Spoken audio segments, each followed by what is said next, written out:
Here we go. Welcome to Wabash Center webinar, Teaching the Bible in Crisis. I am Nancy Lynn Westfield, Director of the Wabash Center, and supporting our webinar is Carly Hollinsby, our tech producer, and Paul Myrie, of course, is in the sound engineer's booth. During the live recording, viewers, please send your questions by email to Paul Myrie. There is no chat or Q&A function on this webinar, but we certainly encourage your questions. So please email Paul Myrie at myhrep@wabash.edu, myhrep@wabash.edu. That's myriep@wabash.edu. My guests are my colleagues and my friends, and I'm delighted to have you in this conversation. Welcome, Dr. Mitzi Smith. Dr. Mitzi Smith is the J. Davison Phillips Professor of New Testament at Columbia Theological Seminary. Dr. Smith is known for biblical interpretation, womanist imagination, and hermeneutics. In the womanist circle, she is known, viewers, you should probably know, she a bad mamma jamma, right? Welcome, Dr. Smith. My other guest is Dr. Roger Nam. Roger Nam is Dean and Professor of Biblical Studies at Portland Seminary. He is also soon joining the faculty of Candler School of Theology, Emory University. Dr. Nam's work intersects biblical studies and economics. Roger's work is certainly about biblical interpretation in the 21st century. Very progressive thinker, very now thinker. I want to welcome you both to our show. Thank you for joining me. Thanks for having us. It's a pleasure to be here. Yes, so, great to be here. This question is for both of you, but I want to start with Mitzi. And we're starting in the classroom. Since COVID, since teaching the Bible during COVID, what has surprised you? Right? Where are you in your thinking about the learners, you're thinking about teaching, but let's start with the surprise part about teaching the Bible during this crisis. Mm-hmm. I think what surprised me was my response to this new crisis we find ourselves in. It took me, I think, at least 2 or 3 weeks to feel motivated. We had to, we were in the middle of a semester. We had to move to change the format of our classes to online. And I'm co-teaching one of my classes, so that was a whole nother issue. But so I felt, I couldn't identify it at first, but I felt a depression. And I think a lot of my students did too, right? But yet, so my response was a surprise to me. Mm-hmm. And I didn't even feel like writing until maybe 2 or 3 weeks ago. Mm-hmm. Mm-hmm. I just began to somewhat snap out of it in terms of being able to move forward. But I had to still encourage my students, right? And I heard from them, often that they were appreciative of that, but they're often oblivious to the way professors and teachers feel. Right? Absolutely, absolutely. Roger, what about you? Have there been any surprises during the crisis and trying to adapt students and courses to this time? Yeah, I think one of my surprises, and so overall, for context, Portland Seminary, we're largely online. And so we have hybrid classes face-to-face, but this COVID shutdown only impacted 15% of our student body because we had finished all our intensives by the time we closed our campus here in Portland, Oregon. And so one of my biggest surprises was the complexity of the stress that students face. When I talk about complexity, when you add in, a lot of them have very young children that are no longer in school. So you become homeschool parents. You add in the day-to-day financial challenges of not knowing when you're going to get a paycheck, not knowing how long your job will last, or even when it will resume.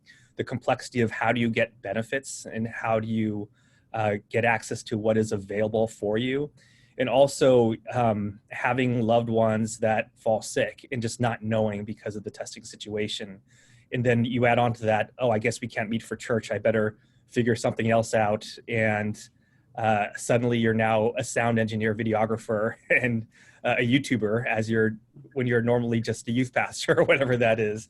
So you add all that together. I think it is really just being with students. I cognitively knew all these, but it was being with students in the classroom and checking in that I finally felt the assault that they feel in the midst of this crisis. So that was a big moment for me in the classroom. And keep going, Roger, and then I'll come back to you, Mitzi. Did their questions change about the courses, about biblical interpretation in the themes that in the courses you were taking, or did they not want to use the content of the course to do any kind of investigation? Or maybe there was just too much fatigue, right? It's just fatigue and stress. Maybe you can't think clearly enough to change your own questions as a student. Yeah, there's definitely fatigue and shock and just kind of acclimating. But as time goes by, on one hand, they feel I need to attend to a sick parent. I can't worry about my homework. But also, because of our field of biblical studies, there is precedent for narratives that deal with the human condition and deal with things like plague and sickness and powerlessness. It portrays a God in the midst of that. So there's actually a different openness as well when you are in the midst of pandemic towards some of the tropes within the biblical text. And so there is, within all this, I would say even a unique opportunity for different conversation with students that could be more lasting and more impactful than it would during a non-pandemic crisis. Mm-hmm. Mitzi, is that your experience? Did students change their questions or hone their questions any in the courses that you were teaching? Yes, and yes and no. Some students had me in my January term, and for me, because my community, a large part of my community is always in crisis mode, right? Some time ago, especially from teaching in Detroit and being there, with the water shutoffs and the Flint water crisis, some time ago, I began teaching from that perspective, right? And so in this New Testament class where I'm teaching with a colleague who's about to retire, and we have different approaches. At one point, the students asked me, and particularly one who had been in my J-term class, we don't know who's going to grade our papers. So, is it all right for us to bring in contemporary concerns, right? And I'm like, for me, it is. But for my colleague, he said it was not, right? So when we entered this was new for them, right? Not new for much of my community, but new for quite a few of these students. I see them giving themselves permission to bring what we're talking about, the text we're talking about, in conversation with how they're feeling, what's going on. One student who I never knew before we went online and had these discussions, that her husband is an immigrant with a green card, right? So that is brought into the conversation of what's happening in 1st, 2nd, 3rd John and 1st Peter. Mm-hmm, mm-hmm, mm-hmm.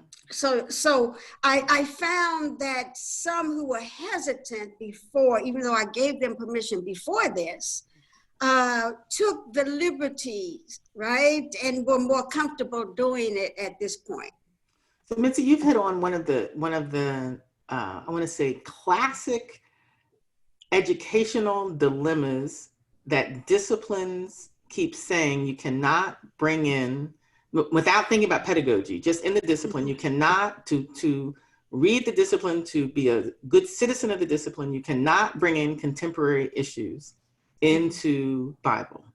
So the dilemma that you and your co-teacher had is a classic dilemma that usually does not get performed with two people doing different things in one classroom. So that is fascinating. And for you to say one of the ways that you thought it worked out was the students gave themselves permission to bring the contemporary thought into the classroom. Now, concerned about their grade notwithstanding, right? Because we understand students are concerned about their grades. But from my perspective, if you're not grappling with the contemporary suffering of people, or giving students the tools to grapple with contemporary suffering, the relevance of the teaching goes out the window, or you leave the application or the implication up to the students to do after the class is over. And I know you don't do that in your pedagogy, right? That's what you just said. You recognized that they wanted permission and took agency to deal with contemporary issues. But that's a highly contested, what you did was still highly contested. Yes, and it came out yesterday. We actually met to grade some interpretation papers, and we both looked at them separately, and then we come together. And so I find myself advocating for certain students, right? Where especially the student who really is trying. One student is really trying to find her voice, and she really attempted the dialogue between looking at the text and context in a dialogical way in what's happening now, and not doing what I find so problematic is the application, saving it to the end. And maybe there's one or two lines, and sometimes it doesn't even correlate with what you just did with the text. Right? And so when we met, he was like, "Oh, I didn't like what she did." I said, "Well, I thought what she did was very fascinating." She's trying to find her voice. Well, my colleague kind of backed up when I used the language of her trying to find her voice. He said, "Okay, I can see that." So yeah. There is still this idea. We keep saying that biblical interpretation is not neutral, that is not disinterested, but that is not how we teach. That is not how the majority write. Yes. And there can't be a neutrality, right? There cannot be the claim of political neutrality interpretation. Roger, you started out, in an answer just a couple minutes ago, talking about the God of suffering, the God of powerlessness, the God who is with us in plagues. Have students, how do you deal with that in your own classes? Are students beginning to, or maybe not beginning to, maybe they were square on, saying, help us make sense out of this while we're in the midst of it? Well, that just certainly heightens, I think, Mitzi's dilemma here, because the same exact students are reading the text differently in COVID. The same exact students. I just think it's impossible to separate your context from your refraction of the biblical text. I'm also reminded, Mitzi, as you speak, you talk, it just sounds so exhausting navigating a co-teaching situation when the two professors are embodied differently and have different political standing at the institution. It just sounds exhausting. And so and that's kind of, you're paralleling, you're telescoping just the political climate of an institution, even more so when you're within a co-teaching situation in a transition. So that, just want to acknowledge that. But and also a minoritized faculty person, right? As two African-American women and a Korean man talking right now, we want to acknowledge that yes. being in that dilemma is the dilemma us kind of people often find ourselves in on these faculties. But I'm sorry, Roger, go ahead. Well, it underscores a point. Like Mitzi and I also both teach at seminaries. And so we're preparing people to lead communities of faith. And so communities of faith have real problems that they deal with. They have real crises. And so I think we impoverish them if we don't train them to look at the Bible explicitly through their own context and points of view. So the question, we have the exact same students, embodied the same people, same family background, same history, but now in COVID, they're reading these texts differently. And I think this is an opportunity to kind of highlight the way that there is no completely objective reading of the text. The text follows you and it's dialogical with you. It has conversations. And I think as a biblical professor, biblical studies professor, part of our job is to situate context where they can understand, take a passage, any passage, anywhere in the Bible. How do you read this differently at age 15 and 25 and 75? And to kind of heighten, we're not looking for the right exegetical answer. I certainly think there's enough in the text that could ward off bad readings. Like there is something, plausible and bad there's something, it's possible to have a bad and wrong reading, but it's dialogical. And so how can we give our students the tools to journey with text so they can lead communities of faith?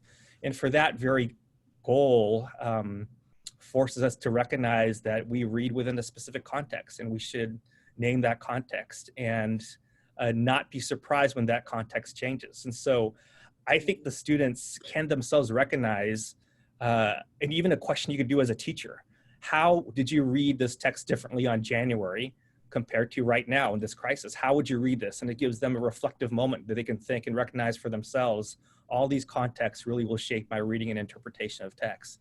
Will empower them to be better leaders of their different communities of faith too. Roger, have you had to grapple with people saying, well, you, as a Korean man, you're reading it out of your culture over there, marginalized person, not the way I want to read it, whoever the I is. You know what I mean? So, right. So context is both where the learner is, where the student is, where the church will be, is the local church that they're serving. But our own bodies become sites of context for reading as well in our classrooms.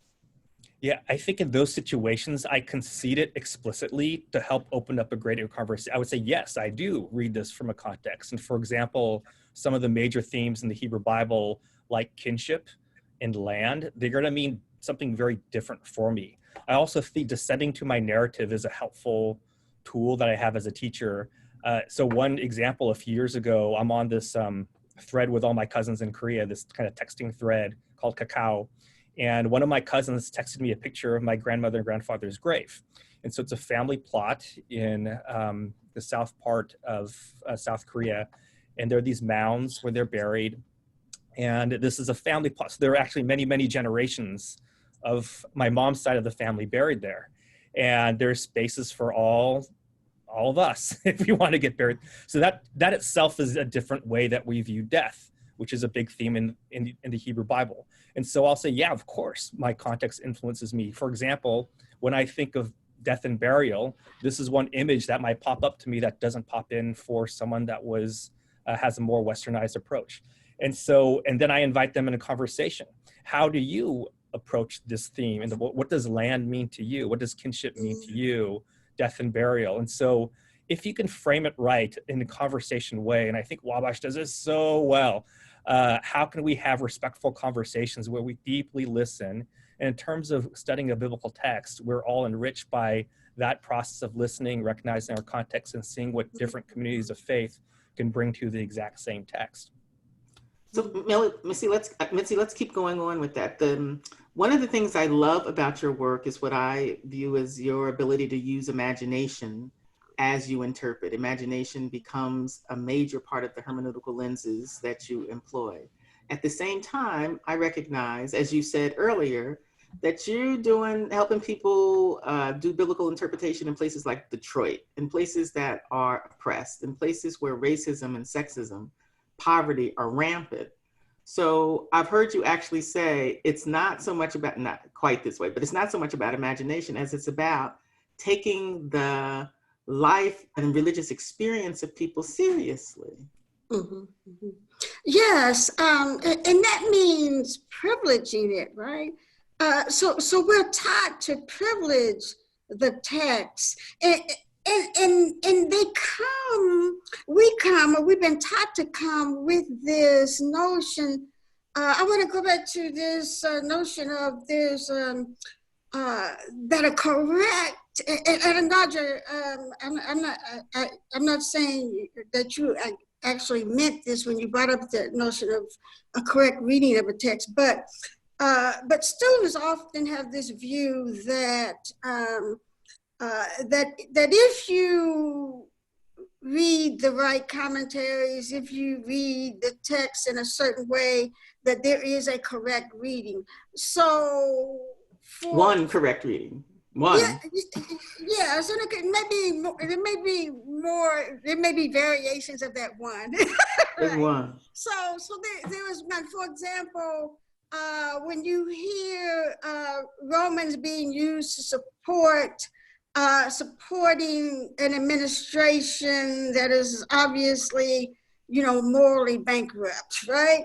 And people will say, well, they're not reading the Bible correctly. And I would say they are reading the Bible correctly, that the Bible allows for and is problematic in some regards, and we have to acknowledge that, right? That our context, what it is we are experiencing, our bodies, our communities are as sacred as the text, and neither are infallible. Right? And so to place the two in context, that means using the wisdom that comes out of our communities, right? Picking our brains up off the pews or under the pews where we've been told to put them, or leave them outside the church doors, right? And using them. So, for example, my emphasis has not been the Pauline text, but coming to a CTS, I had been forced into their exegesis classes. I don't like that term, but Greek-based exegesis classes.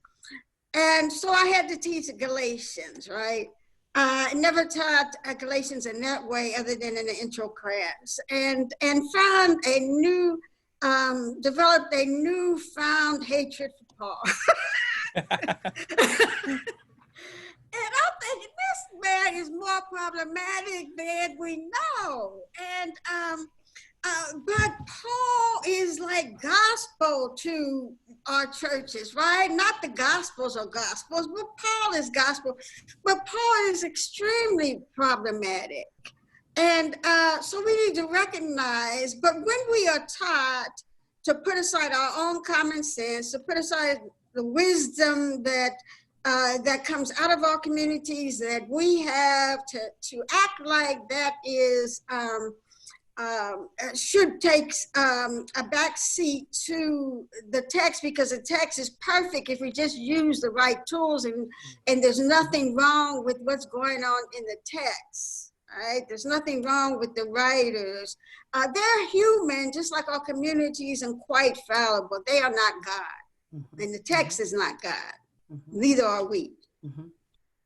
So when you're, I can imagine that the approach that you and Roger both are articulating, because I hear overlap, not complete overlap, but certainly overlap, that students are more in favor of this kind of reading now during this crisis, during this grieving time, during this lost time, than they were, like, for example, like Roger just said, in January, right? So there's something about, help us understand our aha moments of students now that the crisis has become personal, right? So there's got to be a different kind of reading and teaching of the text and biblical interpretation when we're all in suffering and in crisis, different degrees, but at the same time.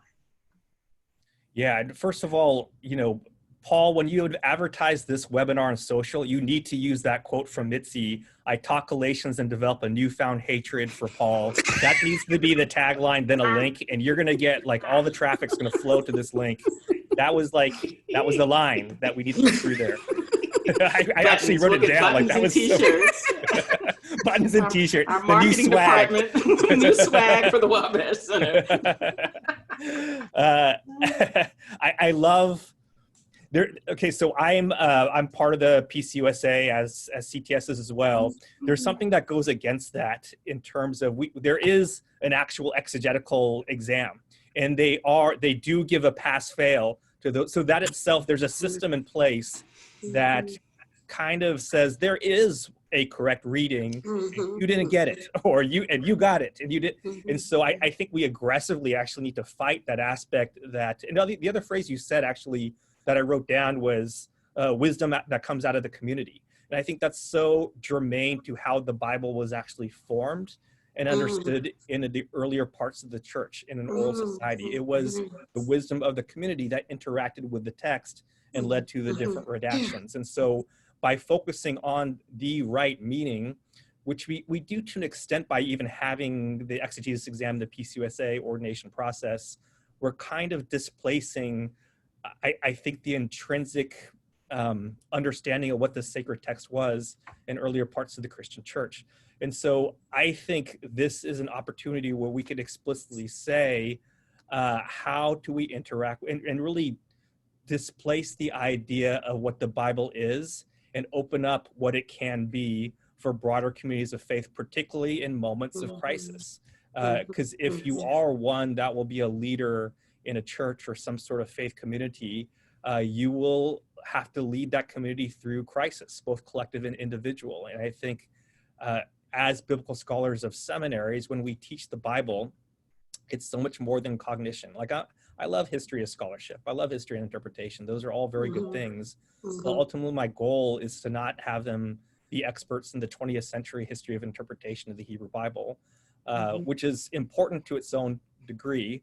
But the goal is, how can I use this sacred text to really lead a community so the community will thrive? And I think that involves highlighting the wisdom of the community, that they could be empowered with agency in their readings of the text. I think some people would, I think, misinterpret our conversation as saying free to be you and me, right? Anything goes. And I don't think I know we're not saying that we're talking about, particularly in a moment of COVID, in a moment of pandemic, when people are suffering, when people are isolated, when people are away from their people and what they know, that we have to have church leadership, theological leadership, religious leadership, who can use the sacred text. We're not saying the text is not sacred, who can use the sacred text to help bring redemption, relieve suffering, empower people, deepen faith in this moment. And some of the tropes will not be effective in the 21st century, and particularly during this time of confusion and upheaval. Mm-hmm. Yes. Sometimes I'm afraid to open my mouth because I surprise myself. Come on, radical. Come on, doctor. Come on, doc. Come on. There's an assumption that because you take a conservative view, and conservative in terms of conserving a Eurocentric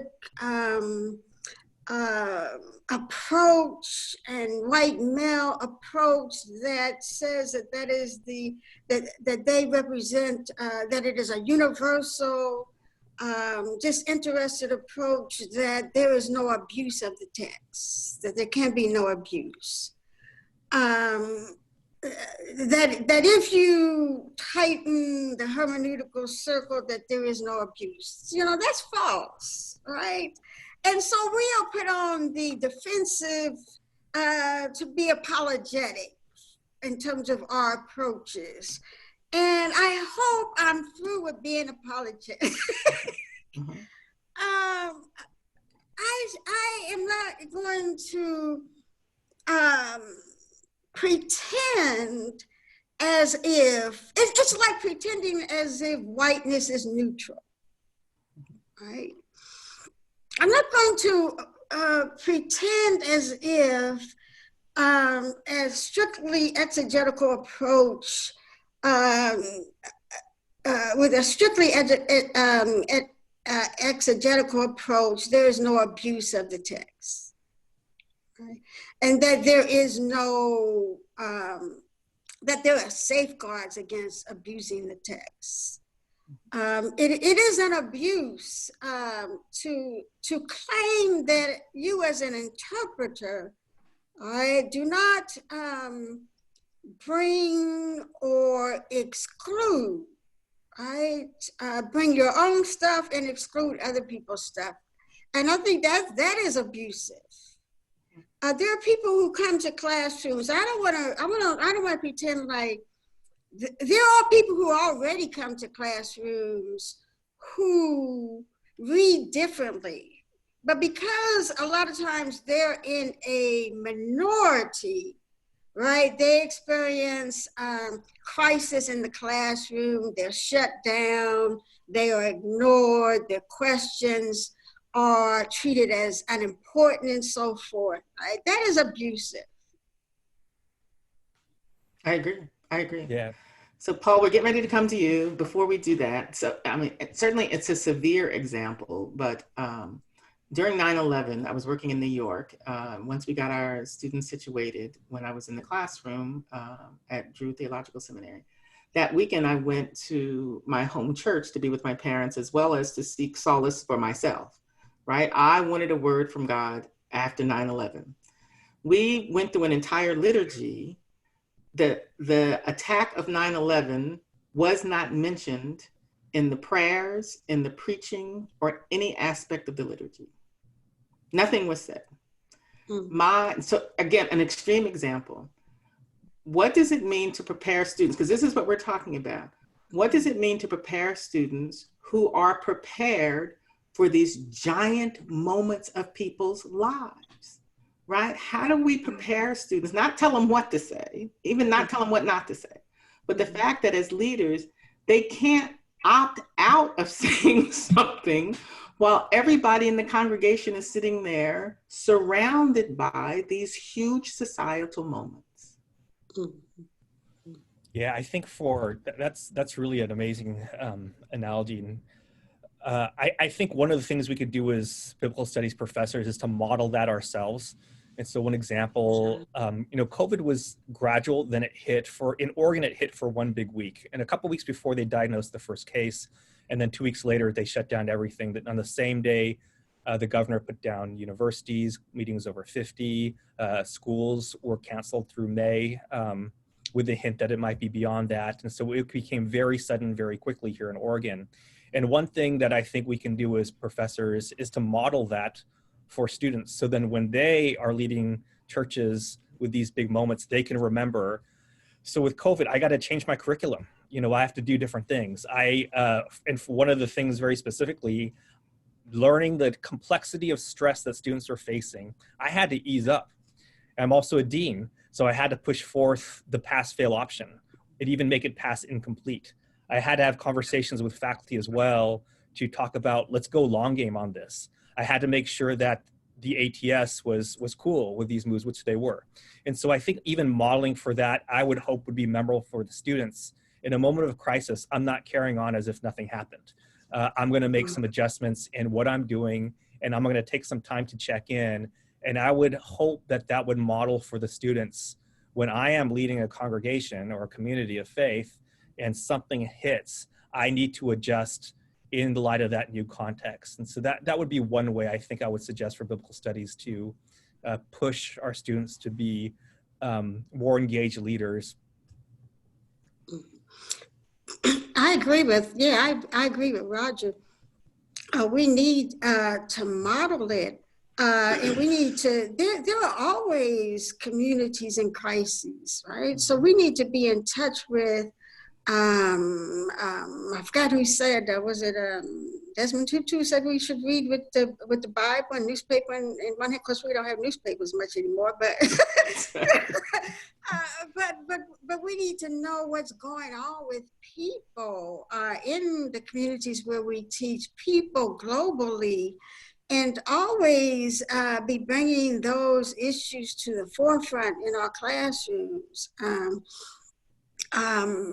I think that to have a dialogue with what we're doing in the classroom and what's happening in the world, because people are living in crisis all the time. And so people in this pandemic are doubly are in a double bind, right? They're already, poverty is a crisis. Right?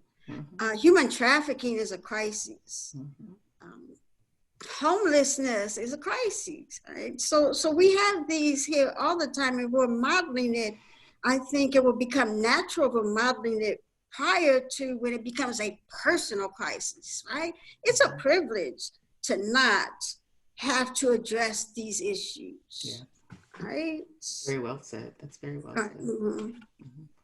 Paul, you got a question for us? Sure. I'm going to pick this one. What student questions about the study of biblical texts have arisen during this crisis?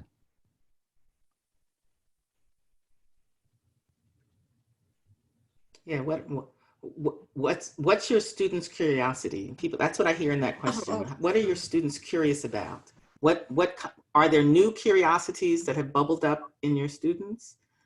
And maybe not. Maybe the fatigue or the adrenaline rush or the despair has dampened their curiosity down. But have there been some new curiosities that have bubbled up? Yeah, I think for me, just the stress is too overwhelming, and so a lot of the students I find they're not in a place of the contemplation yet for biblical texts. It's the questions that come up are more, you know, how do what are deadline oriented? Like there's a lot more crisis of getting things done and to finish the semester rather than the contemplation in biblical texts. And this is, I think, the scope of the crisis, especially for those that are involved in ministry right now. They're just so overwhelmed. I do think that this period frames them for a different approach to biblical texts when there is some space for them. But we're just in the middle right now, and I don't think those questions are emerging outside of very basic, how do I get through the semester and still pass? But I don't know, it might be different at CTS. No, I would agree. Yeah, one student, he's a very good student. He said, "I can't wait for this to be over." I'm like, "We can't either." That's right. So, I think people are so overwhelmed, or either with the children at home trying to homeschool them. I shared a video with them of a woman. I think she was in Paris, right? Ranting about you're asking me how my kids are, ask me how I am. Yes. And I try to check on them because they disappear a little bit, and yeah, so we have to be pastoral. They're just trying to survive. Many of them, especially the women, trying to survive. There is something luxurious about the time and the bandwidth to reflect. There's also something about reflection that sounds like whatever it is you reflect on has come to closure in and of itself. We're still in the middle of this crisis, or somewhere in the timeline of this crisis. We don't know where it is. So it's hard to reflect then, do some meaning making work, like what did it mean? What this will mean depends on how it ends, right? We don't know how this is going to end. The meanings that we will make from this will have everything to do with how many people have died, what's the depth of suffering, how did it affect those communities that are not getting care, like communities that are getting care. All those kinds of questions have to be answered before reflection. And like you both are saying, I think it's hard to be curious in a time when you're just trying to make it hour by hour or day to day. You tend not to form well-shaped questions, right, about your own curiosity when you're not being curious. You're just trying to survive. Right. I found that I couldn't even, I temporarily forgot how to be creative. Right? Until I started to come back to myself, then I'm like, why aren't you maybe doing this and not this? Because my mind just could not go there, right? And we're being bombarded with information. And I'm hoping to use some tools later, but in the midst of a crisis, it's very hard even for the professor to be as creative as she would want to be. Right. I'm trying to tell my students to relax from that pressure of productivity, and also the younger professors. I share the story. I have to review a book for publication. I printed the whole thing. I've read one paragraph of that book. It's been in my home for 2 weeks, but I have watched all episodes of Tiger King. And so that's kind of where I'm at right now. That's the functioning. It also gives me a new awareness of the kind of empathy I might need to have for the student who I think is underperforming, but might be living in crisis. So I'm talking about before or after COVID, right? So the student who, I asked a student one time because I saw him performing differently when I had him in a class where we traveled.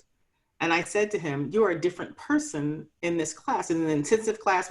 He said, by the time I get to class at night, because he's usually taking night classes with me, I've been at my job all day. I go home and help the kids with their homework. And he listed 15 things. And then I come to your class. By the time I'm there, I can barely keep it together, but I want this degree. So I had been looking at him as a low functioning student, which he was, but he was a tired person. Mhm, So he was a mhm, tired mhm. person. Yes. So, Paul, next question. Here's a question about someone who's thinking ahead about the fall syllabi and assignments. Wondered if you have found particular biblical texts besides those about plagues that provide a more ready connection to talk about COVID-19.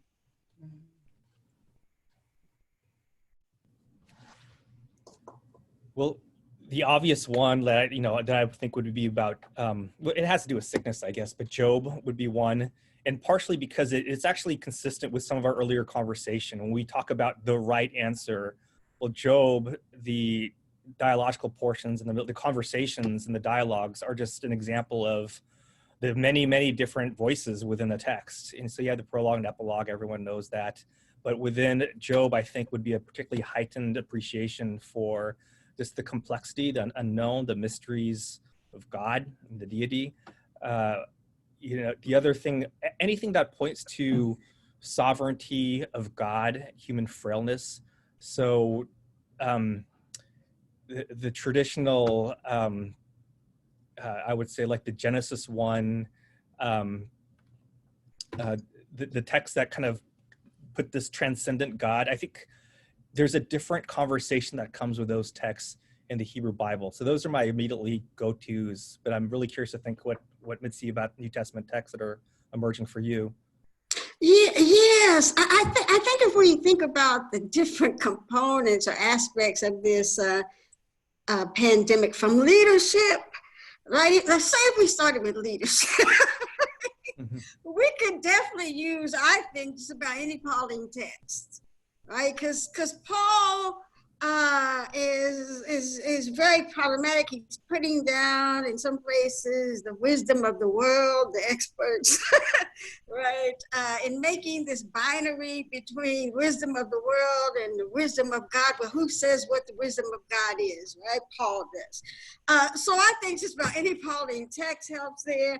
We had a Zoom, it's now on YouTube, a Zoom meeting around the story of the widow of Zarephath, how sometimes the most vulnerable are expected to be sacrificed, right? Or people who perhaps are already in crisis, how does it impact them?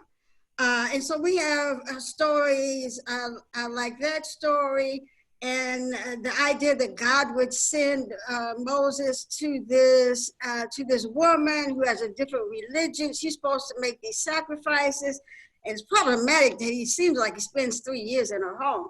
But I mean, what kind of God is this that he couldn't keep the waters from drying up for his prophet, or couldn't keep the birds coming? But this widow is supposed to take care of him for 3 years. So there are a lot of texts, if we think about the different aspects and the different ways we are impacted by this pandemic. Very helpful. That's very helpful. Let's keep going, Paul. When you think about your own teaching going forward, how do you think you might shift and change in what you prefer to do?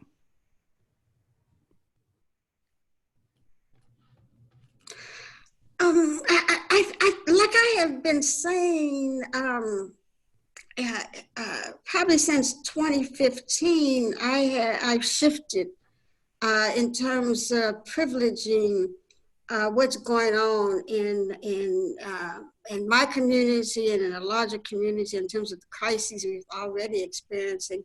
So that will not change. It will just broaden in terms of the different crises, and it will include this pandemic. We will be in it for a while. But I just hope to become more creative and use my imagination more, and even read more fiction. Why do you teach the Bible, Mitzi? I think now, and this I taught it because I love the Bible. From 16, I was teaching, as a Seventh-day Adventist in the church, right? But the Bible is, even for people who don't know the Bible, maybe don't even go to church now, the Bible is so influential, right? So it is very important how we read it, because of its impact on how we live our lives and how we understand it, right? It has an authority, even if we don't go to church. You hear Jimmy Kimmel, and can't think of the other late night guy who goes out interviewing people on the streets, right? It's funny, the impact of the Bible on them, but they don't know it, right? They don't know the stories. When I say don't know the stories.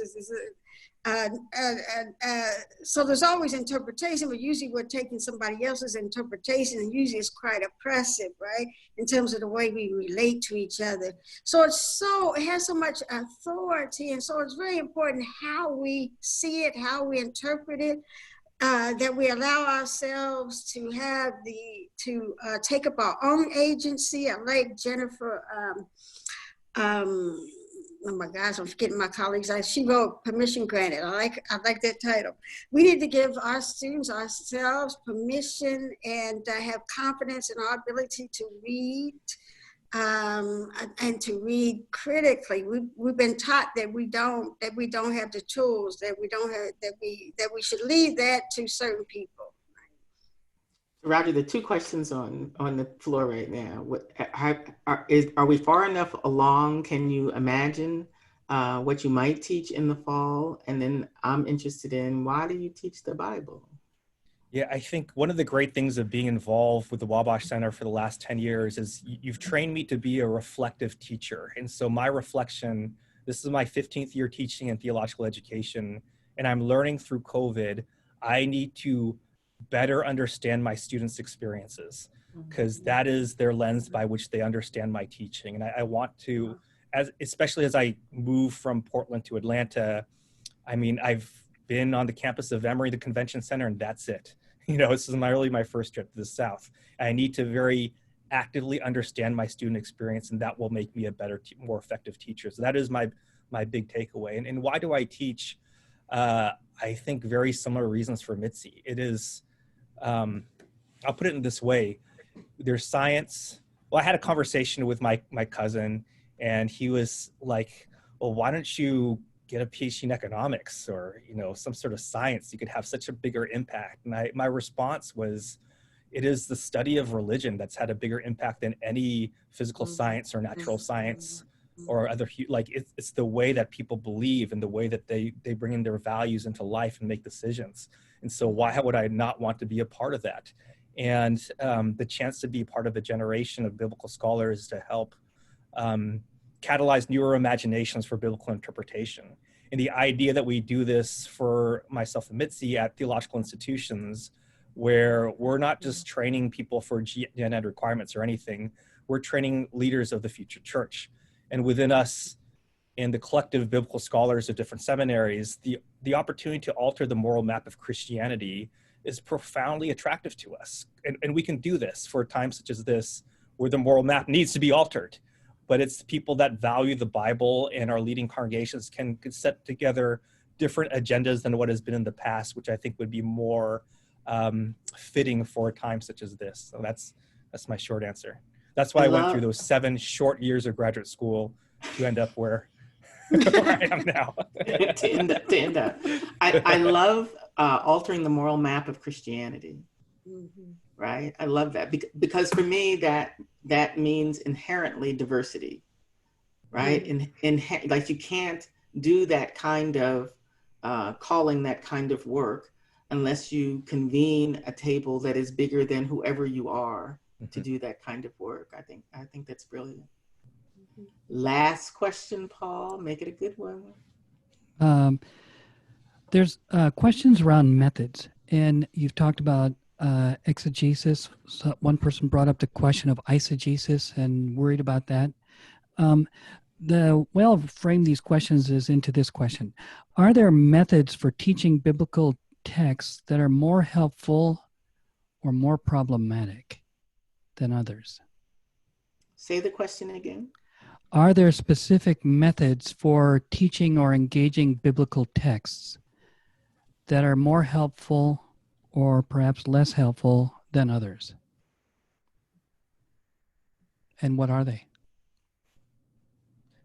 Yeah, I think some of the earlier conversation on the right answer, authority, I think these can be wrapped up in one general tip that I have that would also protect you as professors.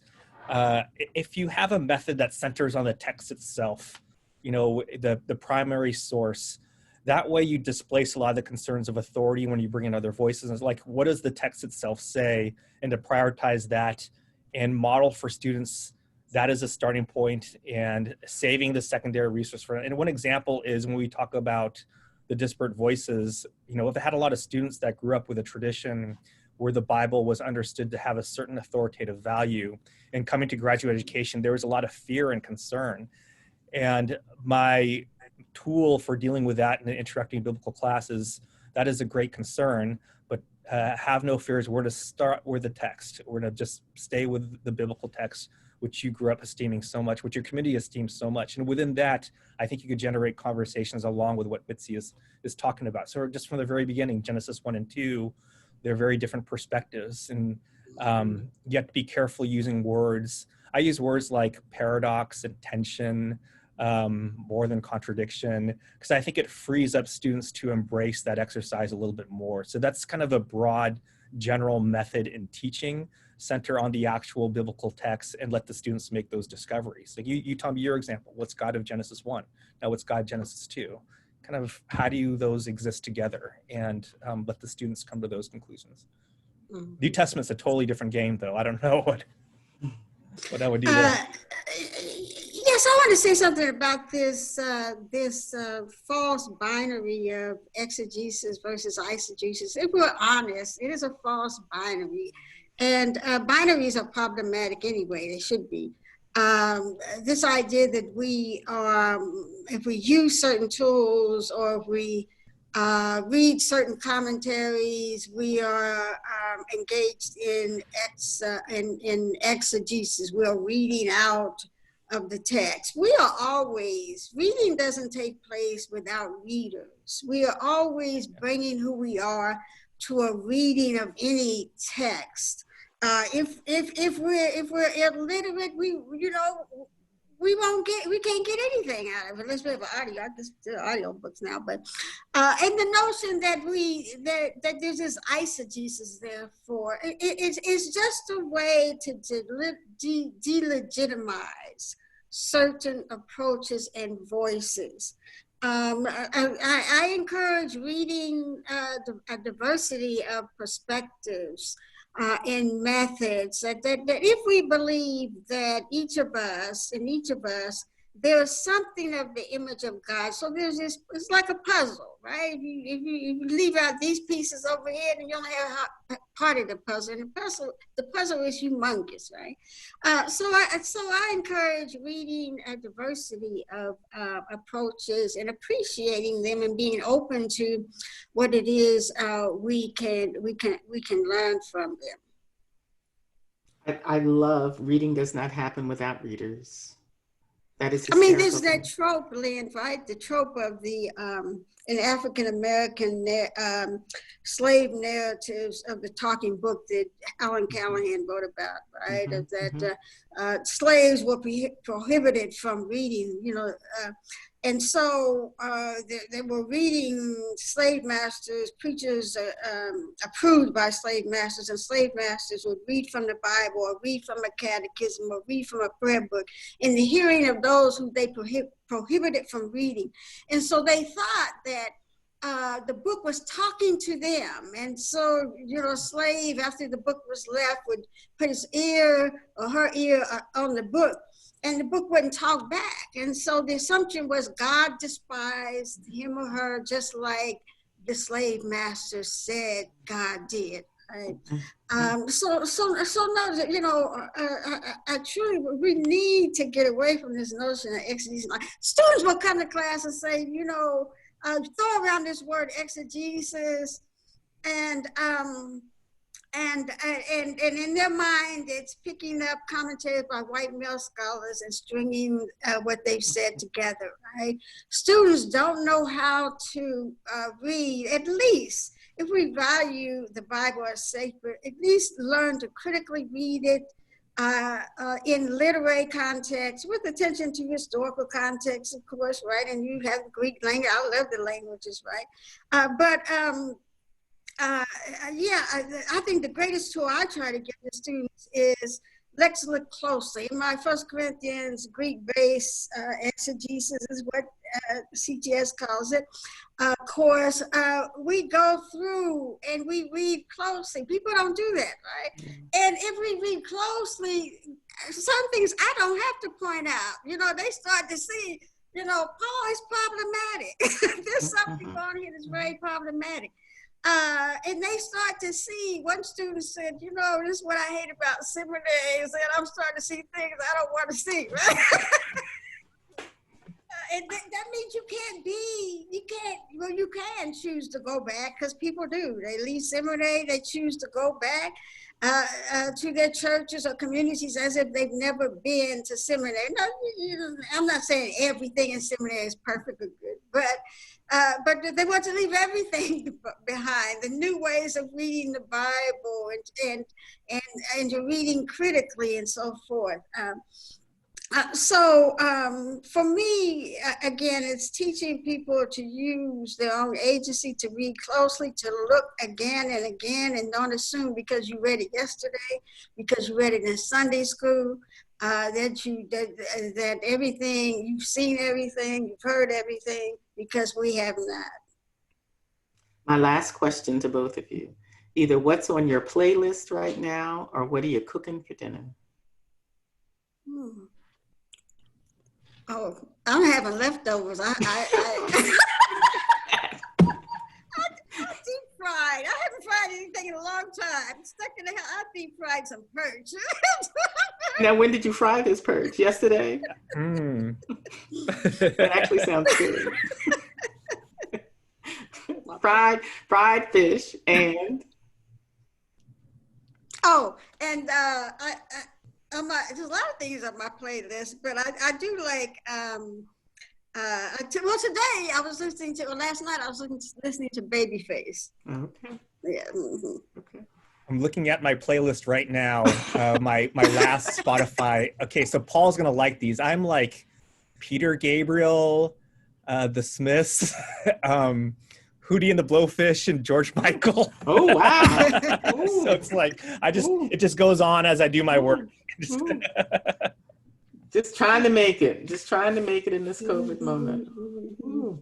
Dr. Mitzi Smith, Dr. Raja Nam, your insights, your wisdom, your heartfelt understanding about the challenges and the struggles of teaching in general, and teaching in this moment, and also teaching the Bible. Teaching the Bible takes a special person, right? I believe that. I've seen colleagues struggle with students because the text is so central to faith, because the text is so sacred, and the authority of the text is so revered.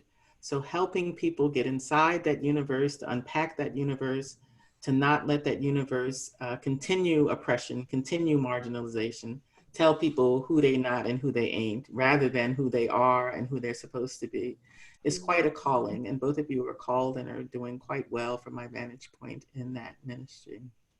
Thank you. Thank you. Brothers and sisters who are viewing and listening to us, please know that this webinar will be put in audio form, is recorded and put in audio form, will be uploaded on our website, at the Wabash Center website, as a podcast. It'll also be uploaded to our webinar page for full viewing. I appreciate our guests. I thank you, Paul Myrie, and I thank you, Carly, for being our support staff, Carly Hollinsby, for being our support staff for this webinar. And we are out. Peace. Thank you so much.